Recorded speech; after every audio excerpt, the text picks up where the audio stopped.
जय मसीह की मेरे प्रियो मसीह कलीसिया में पवित्र आत्मा के विषय में जो झूठी शिक्षा फैलाई जा रही है, ये शैतान की षड्यंत्र है।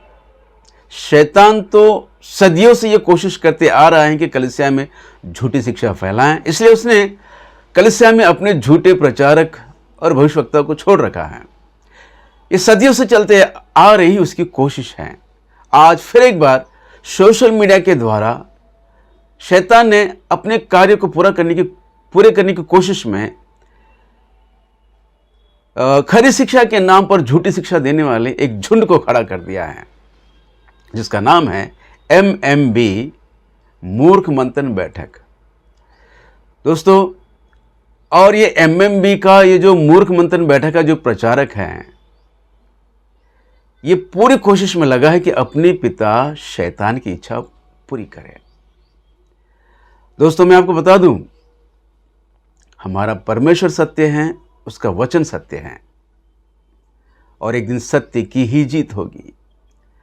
शैतान तो हारा हुआ है और उसे नाश करने में परमेश्वर उसे एक दिन नाश करेगा, और वो दिन दूर नहीं है।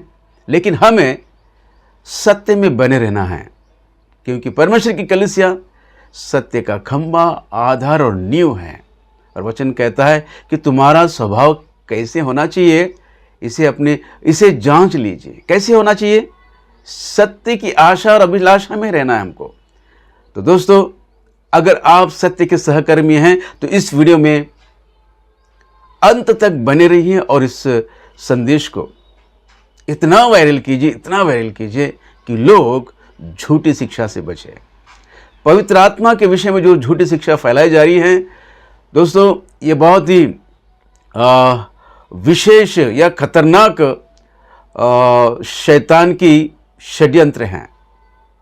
हाँ दोस्तों, क्योंकि पवित्र आत्मा के बिना हम कुछ भी नहीं कर पाएंगे।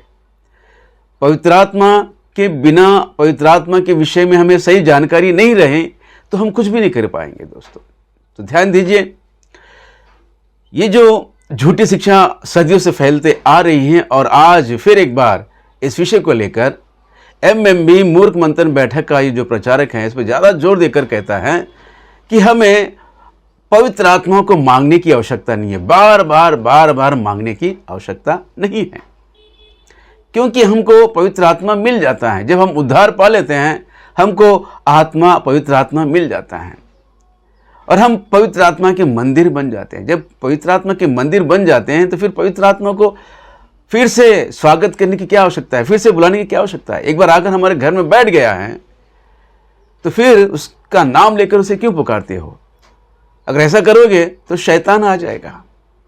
इस तरह की जो शिक्षा दे रहे हैं, दोस्तों, मैं आपको बताना चाहता हूं, पवित्र आत्मा को हवा से तुलना की गई है। घर में अगर पावर चला जाए या करंट चला जाए, और गर्मियों का दिन है, बहुत गर्मी हो रही है, ना फैन चल रहा है, ना कूलर चल रहा है, ना AC चल रहा है, बहुत परेशान है। दोपहर का समय है, घर में करंट चला गया है और गर्मी के मारे बड़े परेशान हैं। तो हम करते क्या हैं कि घर की खिड़कियों को खोल देते हैं। घर की खिड़कियां जब खोल देते हैं तो बाहर से एक ठंडी हवा घर में आ जाती है। तो ठंडी हवा को पाकर हम बड़े खुश हो जाते हैं। आहा, क्या ठंडी हवा है। मेरे प्रिय, मैं आपसे एक प्रश्न पूछना चाहता हूं, खिड़की से ठंडी हवा आने से पहले क्या हमारे घर में हवा नहीं है? हमारे घर में हवा रहने के बाद भी फिर खिड़की खोलते ही एक ठंडी हवा का झोंका जो हमारे घर में आया है। दोस्तों, पवित्र आत्मा भी कुछ ऐसा ही हमारे जीवन में आता है। क्या पवित्र आत्मा एक बार आ जाता है तो उसे फिर से बुलाए तो क्या नहीं आएगा? आवश्यकता के अनुसार वो हमारे साथ बने रहता है मेरे दोस्तों। हाँ मेरे दोस्तों, पवित्र आत्मा परमेश्वर एक बार आ जाए तो दूसरी बार नहीं आएगा, ऐसा हो नहीं सकता। वो तो हमारे साथ निरंतर बने रहता है। दोस्तों, मैं आपको बताना चाहता हूं, ध्यान दीजिए, इस तरह की जो झूठी शिक्षा है कि पवित्र आत्मा को मांगने की आवश्यकता नहीं है, पवित्र आत्मा हमको मिल जाता है। दोस्तों, ये बात सच है कि उद्धार के दिन जब हम उद्धार पा लेते हैं, हमको पवित्र आत्मा मिल जाता है। विश्वास करके जब हम बपतिस्मा लेते हैं तो पवित्र आत्मा हमको दान के रूप में मिल जाता है। पतरस ने जब लोगों को सुसमाचार सुनाया, लोगों के दिल छिद गए और लोगों ने पूछा कि हे पतरस, हमें बता कि हम क्या करें उद्धार पाने के लिए। तो तब प्रेरित पतरस ने उनको जवाब दिया कि तुम अपने अपने पापों की प्रायश्चित के लिए यीशु के नाम का बपतिस्मा लीजिए, तो तब जाकर पवित्र आत्मा का दान तुम्हें मिलेगा। प्रेरितों के कार्य उसका 2 अध्याय 38 वचन में लिखा है, बपतिस्मा लीजिए तो तब तुम्हें पवित्र आत्मा का दान मिलेगा। मन फिराकर जब हम विश्वास करके बपतिस्मा लेते हैं, पवित्र आत्मा का दान हमें मिल जाता है, ऑटोमेटिक मिल जाता है, और जिसके द्वारा हम परमेश्वर को परमेश्वर को हे अब्बा हे पिता कहकर पुकारने का अधिकार हमको मिल जाता है। गलातियों की पत्री उसका 4 अध्याय 6 वचन में लिखा हुआ है, परमेश्वर ने अपने पुत्र यीशु मसीह की आत्मा को हमारे अंदर भेजा है, जो परमेश्वर के हे अब्बा हे पिता कहकर पुकारने की आत्मा जो हमको दिया है, तो हम भी उसके राज्य के वारिस बन जाते हैं, उसके बेटे उसकी बेटियां बन जाते हैं, और हमें यह अधिकार प्राप्त हो जाता है कि हम भी परमेश्वर को हे पिता हे अब्बा कहकर पुकार पाते हैं। हाँ मेरे दोस्तों, इतना ही नहीं मेरे दोस्तों, पवित्र आत्मा को पानी से भी तुलना की गई है। और हम देखते हैं कुरिन्थियों की पत्री उसका 12 अध्याय 13 वचन में लिखा हुआ है कि हम बपतिस्मा के द्वारा एक देह बनते हैं और एक ही आत्मा हमको पिलाया गया है। कुरिन्थियों की पत्री उसका 12 अध्याय 13 वचन में लिखा है, हमको एक ही आत्मा पिलाया गया है। कब? बपतिस्मा के दिन। बपतिस्मा के द्वारा हमें एक ही आत्मा पिलाया गया है, ऐसा लिखा हुआ है। तो पवित्र आत्मा हमें पिलाया भी जाता है। बपतिस्मा के दिन पवित्र आत्मा का दान बिना मांगे ही जीवन जल बनकर एक दान के रूप में हमें मिल जाता है दोस्तों, और जिसके कारण हम परमेश्वर को हे पिता हे अब्बा कहकर पुकारने का अधिकार को प्राप्त कर लेते हैं। हम उसके बेटे और बेटियां, उसके संतान बन जाते हैं, उसके राज्य के वारिस बन जाते हैं। ये परमेश्वर का अनुग्रह है। तो दोस्तों, और मैं आपको बताना चाहता हूं, हर एक विश्वासी जो प्रभु यीशु मसीह में जन्म लेकर नए आत्मा का वरदान को पाकर जब अपने आध्यात्मिक जीवन में भक्ति साधन करते हैं, तो दोस्तों मैं आपको बता दूं, उसके इस भक्ति साधन में वो पूरी तरह सिद्धता को प्राप्त नहीं कर पाता है। क्यों? क्योंकि शक्ति की आवश्यकता है। शक्ति के बिना या परमेश्वर के सामर्थ्य के बिना हम कुछ भी नहीं कर पाएंगे। परमेश्वर के सामर्थ्य, पवित्र आत्मा की सामर्थ्य के बिना हम कुछ भी नहीं कर पाएंगे। हमारे आध्यात्मिक जीवन में हम परमेश्वर के योग्य नहीं बन पाएंगे, सिद्ध नहीं बन पाएंगे। जब भी हम पवित्र शास्त्र बाइबल में या वचन को पढ़ते हैं, वचन के भेदों को समझने के लिए हमें पवित्र आत्मा की सामर्थ्य की आवश्यकता है। हाँ मेरे दोस्तों, सुसमाचार सुनाकर आत्मा को जीतने की शक्ति को पाने की आवश्यकता है, और आत्मा की शक्ति, पवित्र आत्मा की शक्ति के बिना हम सुसमाचार भी नहीं सुना पाएंगे और ना ही आत्मा को जीत पाएंगे। मेरे दोस्तों, परमेश्वर के राज्य को फैलाने के लिए सामर्थ्य की आवश्यकता है। इसलिए प्रभु यीशु मसीह जाते जाते अपने चेलों से कहते हैं कि जब तक पवित्र आत्मा तुम पर उतर ना आए और तुम सामर्थ्य ना पाए, यरूशलेम में ही रहना है। और जब पवित्र आत्मा तुम पर उतर आएगा, तुम सामर्थ्य को पाओगे, तब सारी दुनिया में जाकर मेरे सुसमाचार को सुनाने का काम शुरू करो। तो दोस्तों, प्रेरित कार्य उसका 1 अध्याय 8वें वचन में जो वचन लिखा हुआ है, प्रभु यीशु मसीह कहते हैं कि जब तक पवित्र आत्मा तुम पर उतर ना आए, तुम सामर्थ्य नहीं पाओगे। सामर्थ्य नहीं पाओगे तो शक्तिहीन हो जाओगे, बलहीन होगे, और मेरा काम नहीं कर पाओगे, मेरे सुसमाचार को नहीं सुना पाओगे। मेरा मेरे राज्य का सुसमाचार सुनाना चाहते हो तो पवित्र आत्मा परमेश्वर की सामर्थ्य के लिए प्रार्थना में लगे रहो, मांगो। इसलिए यीशु मसीह की आज्ञा के अनुसार अटारी पर जाकर वे प्रार्थना करने लगे और पूरे 10 दिन होने के बाद पवित्र आत्मा उनके ऊपर उतर आया। आग की जीभ सी फटती हुई उन्हें दिखाई दी और वो आग की जीभें हर एक पर आकर ठहरी। प्रेरितों के कार्य उसका 2 अध्याय 3 वचन में लिखा हुआ। पहले 2-3 वचन में हम देखते हैं वो आग की जीभें उतर आई और हर एक पर ठहरी। दोस्तों, और वे लोग आत्मा से भर गए, आत्मा से भर गए और सामर्थ को पाकर अन्य अन्य भाषा बोलने लगे। जब पवित्र आत्मा की जीभें उनके ऊपर आकर ठहरी तो वे आत्मा से भर गए। जो पहले से जो भरे हैं, फिर परमेश्वर ने उनको पवित्र आत्मा की शक्ति से भर दिया है।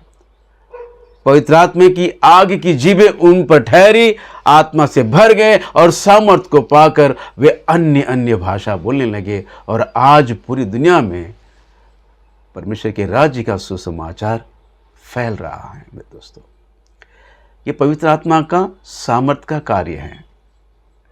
हाँ मेरे दोस्तों, पवित्र आत्मा के सामर्थ के बिना चेले कुछ भी नहीं कर पाते थे, कुछ भी नहीं कर पाते।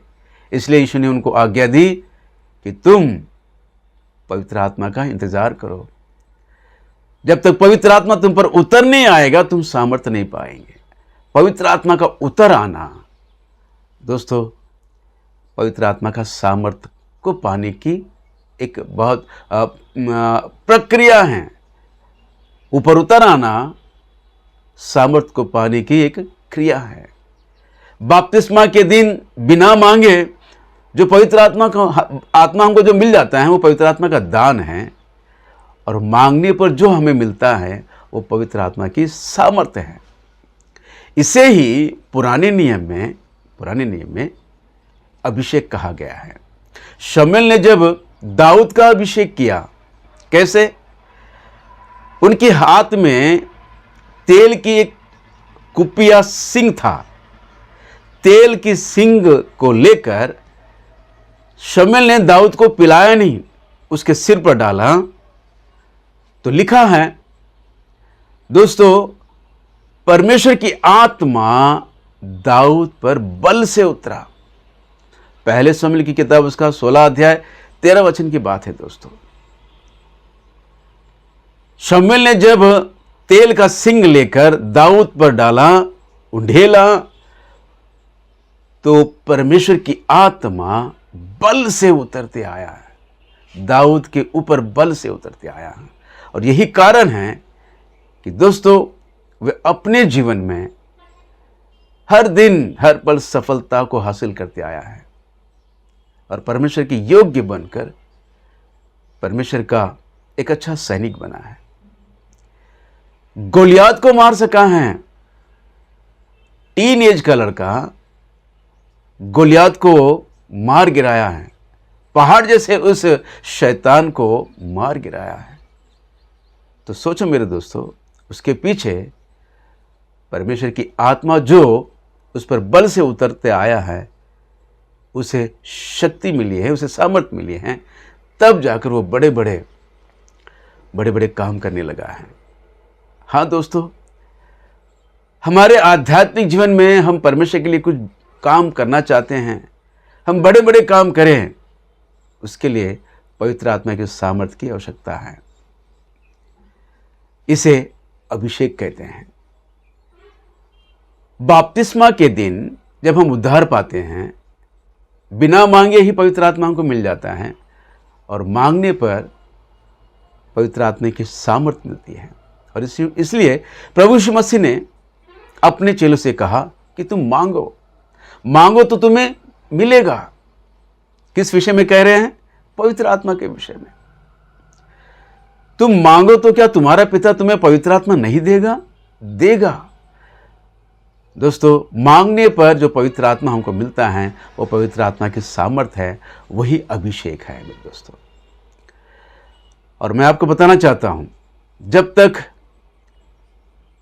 पवित्र आत्मा का अभिषेक का अनुभव, यानी कि पवित्र आत्मा का ऊपर उतर आने का अनुभव, जब ऊपर उतर आता है, सामर्थ्य पाने का अनुभव हमको ना हो जाए, तब तक हम कलीसिया में कुछ भी नहीं कर पाएंगे। परमेश्वर के राज्य में, उसके राज्य को फैलाने के लिए, उसके सुसमाचार को फैलाने के लिए, आत्माओं को जीतकर कलीसिया का स्थापन करने के लिए हमें पवित्र आत्मा की सामर्थ्य की आवश्यकता है। और वो पवित्र आत्मा ऊपर उतर आने पर, यानी कि अभिषेक के पाने पर हम शक्तिशाली सैनिक बन सकते हैं मेरे दोस्तों। दोस्तों, मैं आपको बताना चाहता हूं, पवित्र आत्मा को मांगने की आवश्यकता है। पवित्र आत्मा को जब तक तुम व्यक्तिगत रीति से नहीं मांगोगे, तुम सामर्थ्य नहीं पाओगे। जो लोग ये कहते हैं कि पवित्र आत्मा को मांगने की आवश्यकता नहीं है, मैं और एक प्रश्न पूछना चाहता हूं, ध्यान दीजिए। प्रभु यीशु मसीह,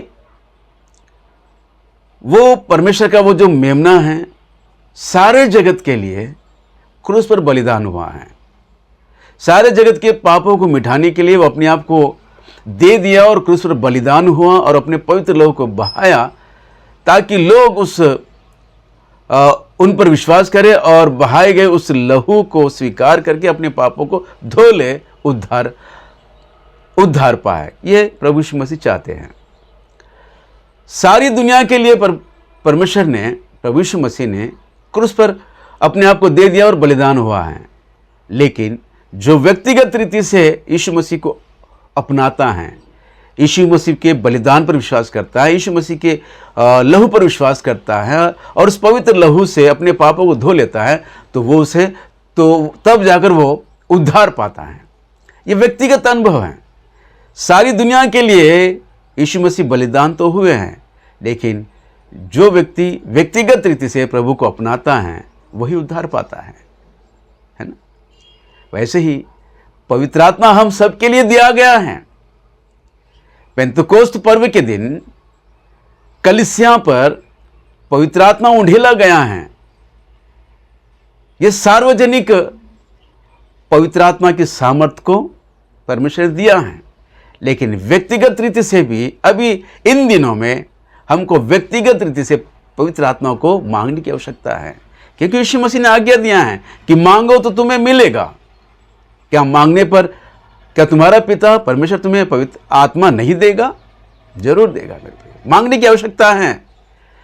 तो मेरी आप सबों से प्रार्थना है, नम्र निवेदन है, MMB मूर्ख मंथन बैठक के इस झूठे प्रचारक की शिक्षा से बचे रहिए। सारी शिक्षा गलत हैं और इससे आप बचे रहिए, तो तुम और तुम्हारा घराना उद्धार पाएगा दोस्तों। और मेरी आप सबों से नम्र निवेदन है, फिर एक बार मैं कहना चाहता हूं, इस वीडियो को इतना वायरल कीजिए, इतना वायरल कीजिए। जो लोग झूठी शिक्षा में फंसे हैं, वे फिर एक बार छुटकारा पाकर सत्य में आए। तो दोस्तों, सत्य को जानो तो तुम और तुम्हारा घराना उद्धार पाएगा। जय मसीह की। Praise the Lord. आमीन, आमीन, आमीन।